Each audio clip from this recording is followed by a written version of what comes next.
Hello all my viewers, and today I'm going to solve this question of JEE Advanced 2022, and this question is from rotation. काफी easy सवाल है, बस एक छोटा सा concept use होना है इसमें और उसे यूज करके हम इसको बहुत इजीली कर सकते हैं। तो समझते हैं कैसे करेंगे इसको। A particle of mass 1 kg is subjected to a force which depends on the position। तो ये फोर्स लग रही है जो एक्स वाई कोऑर्डिनेट पे डिपेंड कर रही है। के की वैल्यू गिवन है 1। At t equal to 0 particle की पोजीशन गिवन है और उस पार्टिकल की वेलोसिटी गिवन है बिल्कुल स्टार्टिंग में। V x we y denote x y component of particle. किसी इंस्टेंट पे स्पीड वी एक्स वाई हो गई, ग्रेविटी माननी नहीं है। जब z 0.5 है तो हमको ये टर्म निकालनी है कि x we why we x कितना होगा जब पार्टिकल का z कोऑर्डिनेट ये हो जाएगा। तो पहले तो समझते हैं इस फोर्स को, ये फोर्स क्या दे रखी है। तो अगर इस फोर्स को हम देखेंगे तो ये फोर्स कुछ ऐसी है।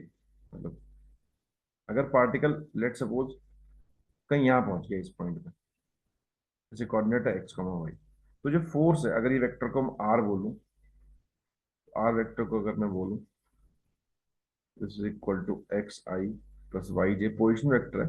तो फोर्स इसका नेगेटिव निकल के आ रहा है, फोर्स की वैल्यू ये है माइनस के साथ, ये तो वन ही है, फोर्स निकल के ये आएगा एक्स आई प्लस वाई जे। अगर आप यहाँ पहुंच जाएंगे कहीं पे इस आर वन पे, तो फोर्स अब इधर हो जाएगा। हमेशा फोर्स आर के अपोजिट है, मतलब ये नेगेटिव ये बता रहा है। और हमेशा फोर्स सेंटर की तरफ डायरेक्टेड होगा, बिकॉज आर सेंटर से जो ज्वाइन कर रखा है पोजिशन। तो हमेशा फोर्स जो सेंटर की तरफ ही रहेगा, कहीं भी जाए आप स्पेस में, ये फोर्स होगा। दैट मीन्स कि अगर मैं इस पॉइंट के अबाउट टॉक लिखूं, टॉक अबाउट ओ लिखूं, तो टॉक आएगा हमेशा R F into sine pi, because R ये हो गया, एफ ये हो गया। तो टॉक हमेशा जीरो निकल के आएगा ओ के आउट करेंगे तो, बिकॉज हमेशा फोर्स ओ की तरफ ही है। दैट मीन्स कि जो एंगुलर मोमेंटम है वो कंजर्व रहेगा पार्टिकल का, बिकॉज नेट टॉक जीरो है, तो एंगुलर मोमेंटम कंजर्व है। अब एंगुलर मोमेंटम निकाल लेते हैं। पहले निकालते हैं शुरुआत में। एंगुलर मोमेंटम फॉर्मूला होता है M into R cross B. M इसका वन है, अभी कहीं गिवन था, ये रहा मास 1 kg। तो this is simple equal to R cross B. ठीक है, तो मैं इसको निकालता हूँ, क्रॉस प्रोडक्ट को वैल्यू निकाल लेता हूँ इसकी। करना पड़ेगा इसको तो वेक्टर से। तो लिख देते हैं I cap J cap K cap. Are they रखा है 1/√2, ये √2 जीरो है। वेलोसिटी दे रखी है आपको -√2 और 2/पाई। तो इससे मैं अगर एल निकालूं तो this will be equal to बनेगा ये I cap into cross multiply करते हैं इसको। सो 2√2/पाई -0 -j। अब मैं करता हूँ जे कैप को, तो जे कैप में हम करेंगे मल्टीप्लाई इसको इससे, फिर इसको इससे करेंगे। तो this is equal to 2√2/√2 pi minus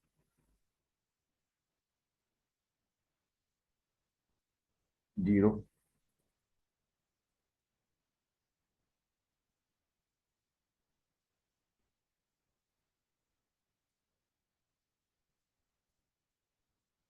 फिर करते हैं K cap plus K cap,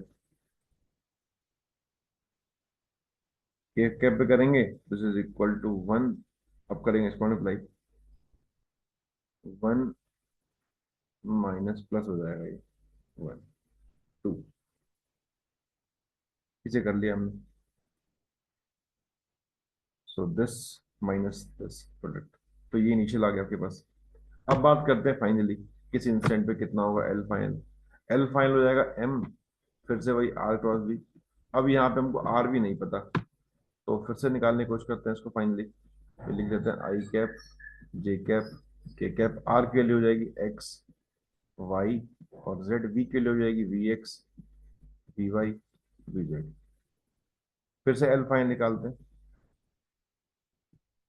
आई कैप कॉमन,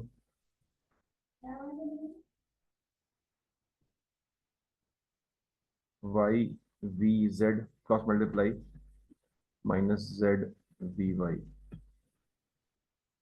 क्रॉस मल्टीप्लाई हमने किया इसको। नेक्स्ट अब देखते हैं जे वाले को। तो जे इक्वल टू हो जाएगा X V Z minus Z V X, और के का हो जाएगा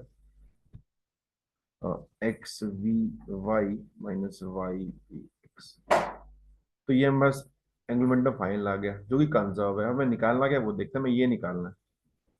वो टर्म यहाँ आ रही है आपके पास, देखिए, और पहले के कंपोनेंट ये था, तो दोनों सेम होने चाहिए बिकॉज एंगल मोमेंटम होता है। इनफैक्ट हमें अगर ये निकालना होता तो ये कंपोनेंट इसके बराबर होता, अगर ये निकालना होता तो ये कंपोनेंट इसके बराबर होता। तो हमें तो ये निकालना है खाली, तो हम बोल सकते हैं कि जो एक्स वी वाई है माइनस वाई वी एक्स है ये इक्वल टू 3 होना चाहिए, तभी एंगुलर मोमेंटम कंजर्व रहेगा। तो उसका आंसर अगर देखें तो इक्वल टू 3। बहुत इजी सवाल है, आई बिलीव समझ में आया होगा। Thanks for watching.